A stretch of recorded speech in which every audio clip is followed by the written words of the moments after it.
হরে কৃষ্ণ। তপ্ত কাঞ্চন গৌরাঙ্গী রাধে বৃন্দাবনেশ্বরী বৃষভানুসুত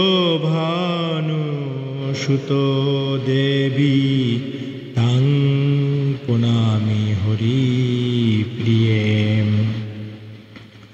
হা কৃষ্ণ করুণা সিন্ধু দীনবন্ধু জগৎপতে গোপেশ গোপিকা কান্ত রাধা কান্ত নমস্তুতে।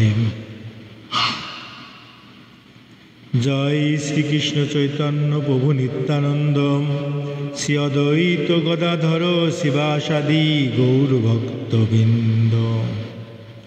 হরে কৃষ্ণ কৃষ্ণ কৃষ্ণ হরে হরে, হরে রাম রাম রাম হরে হরে।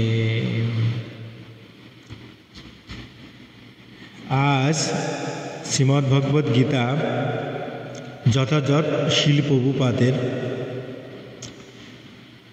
সাংখ্য যোগের 16 নম্বর শ্লোকটা আমরা শুনব। আমরা প্রতিদিন এক বা দুই করে একটা শ্লোক অথবা দুইটা করে আমরা অধ্যয়ন করি, মূলত আমার নিজের জন্য। তো যেহেতু ডিজিটাল যুগ সময় আছে, তাই এটাকে আবার রেকর্ড করে রাখি, এটাকে আবার অনলাইনে দিয়ে দিই। কেননা শ্রীমদ্ ভগবদ্গীতা ভগবান শ্রীকৃষ্ণের এই অমৃতময় কথা শ্রবণে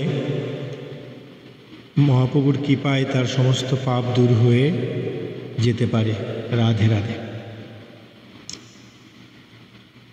অবিনাশী তু তদ্দিত সিদ্ধি যেন সর্বমিদং তততম বিনাশম ব্যয়শস্য ন কঞ্চিত কর্তুমহর্তি।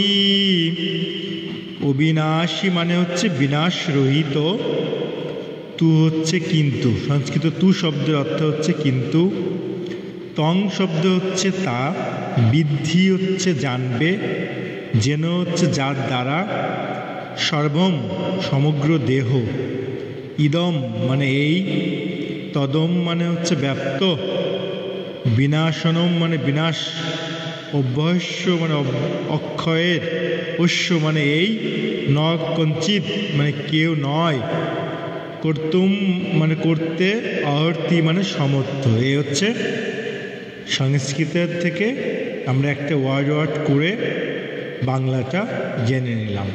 এভাবে শুনতে শুনতে দেখবেন আপনারাও খুব সহজেই বুঝতে পেরেছেন, সব সহজেই আপনারা শিখে গেছেন। অনুবাদ হলো, যা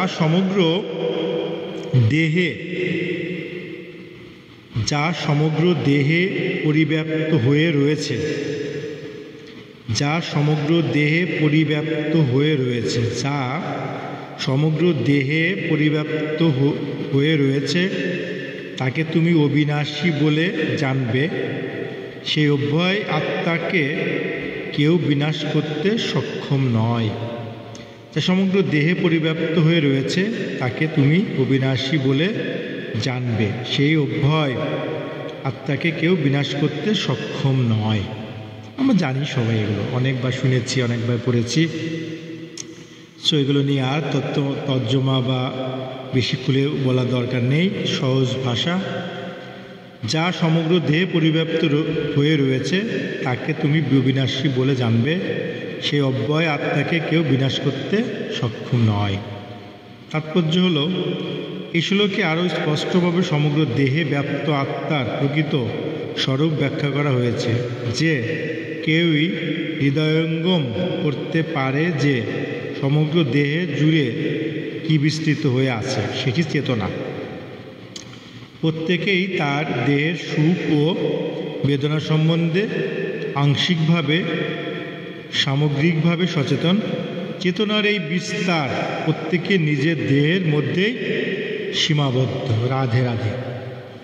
চেতনার এই বিস্তার প্রত্যেকের নিজের দেহের মধ্যে সীমাবদ্ধ। চেতনার এই বিস্তার প্রত্যেকের নিজের মধ্যে সীমাবদ্ধ। সীমাবদ্ধ। হ্যাঁ, একজনের দেহের সুখ দুঃখের অনুভূতির জন্য আরেকজনের কাছে অজ্ঞাত। তাই ভিন্ন ভিন্ন দেহে বিভিন্ন স্বতন্ত্র আত্মার মূর্ত রূপ এবং স্বতন্ত্র চেতনার মাধ্যমে আত্মার উপলব্ধি লক্ষণ দৃষ্ট হয়। এই আত্মার আয়তন কেশাগ্রের 10 সহস্রভাগের 1 ভাগের সমান।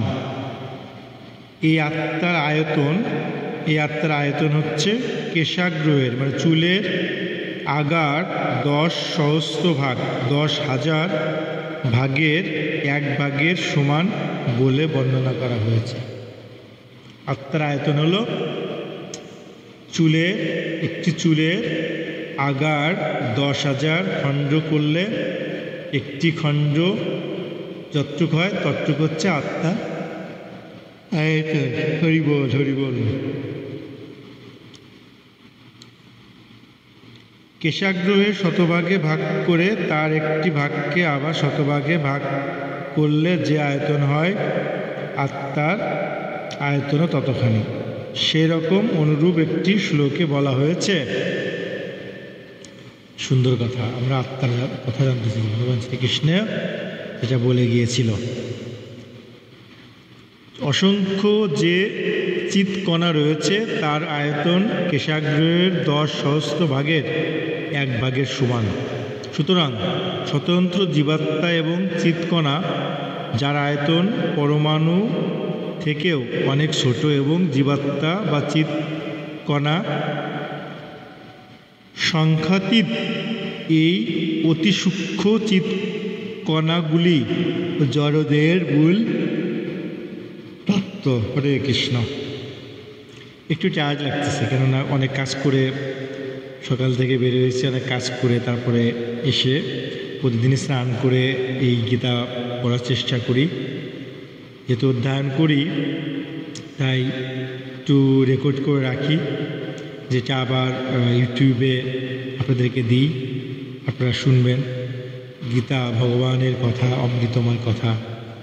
এই জীবদেহে কৃষ্ণ নাম, কৃষ্ণ কথা, কৃষ্ণ শ্রবণ ছাড়া আসলে আর কিছু নেই। কৃষ্ণ কথা ছাড়া আপনার সামনে কিচ্ছু যাবে না। হরিনামই কেবলম, হরিনামই কেবলম, হরিনামই কেবলম। জীব উদ্ধারের জন্য হরিনামের আর কোনো বিকল্প নেই। রাধে রাধে। আত্মা আয়তনে পরমাণু দৃশ্য এবং শুদ্ধ বুদ্ধিমত্তার দ্বারা তাকে অনুভব করা যায়। পরমাণু সদৃশ এই আত্মা পঞ্চবিধ বায়ুতে প্রাণ, আপন, সমান, ব্যান ও উদান ভাসমান থেকে হৃদয়ে অবস্থান করে এবং দেহীর সমগ্র দেহে তার প্রভাব বিস্তার করে। আত্মা যখন এই পঞ্চবিধ জড়বায়ুর কলুষিত প্রভাব থেকে পবিত্র হয় তখন তার অপরাগিত প্রভাবের প্রকাশ হয়। হঠযোগের প্রকৃত উদ্দেশ্য হচ্ছে বিভিন্ন আসন প্রণালী অভ্যাস করার মাধ্যমে জড় পরিবেশনা বন্ধন থেকে অতি ক্ষুদ্র আত্মাকে মুক্ত করার জন্য আত্মার চারদিকে পরিবেষ্টিত পঞ্চবিধ বায়ুকে নিয়ন্ত্রণ করা। কোনো রকম জড়জাগতিক উদ্দেশ্য সাধন করার জন্য নয়। হরে কৃষ্ণ। কোনো রকম জড়জাগতিক উদ্দেশ্য সাধন করার জন্য নয়। সুতরাং সমস্ত বৈদিক শাস্ত্রের পরমাণু সদৃশ্য জীবাত্মার অস্তিত্ব স্বীকার করা হয়েছে। শুদ্ধ বুদ্ধিমত্তা সম্পূর্ণ যে কোনো মানুষই উপলব্ধি করতে পারে যে আত্মা পরমাণু সদৃশ চিৎকণা। আত্মা পরমাণু সদৃশ চিৎকণা, যা 10,000 চুলের 10,000 ভাগের 1 ভাগ। কেবল অপ্রকৃতিস্থ মানুষের এই জীবাত্মাকে সর্বব্যাপ্ত বিষ্ণুতত্ত্ব বলে মনে করে। হরে কৃষ্ণ, হরে কৃষ্ণ, হরে কৃষ্ণ। সুন্দর কথা দেখছেন। মহাপ্রভু আমাকে কৃপা দান করুক, সারা জীবন যেন হরিকথা গৌর কথা বলে যেতে পারি।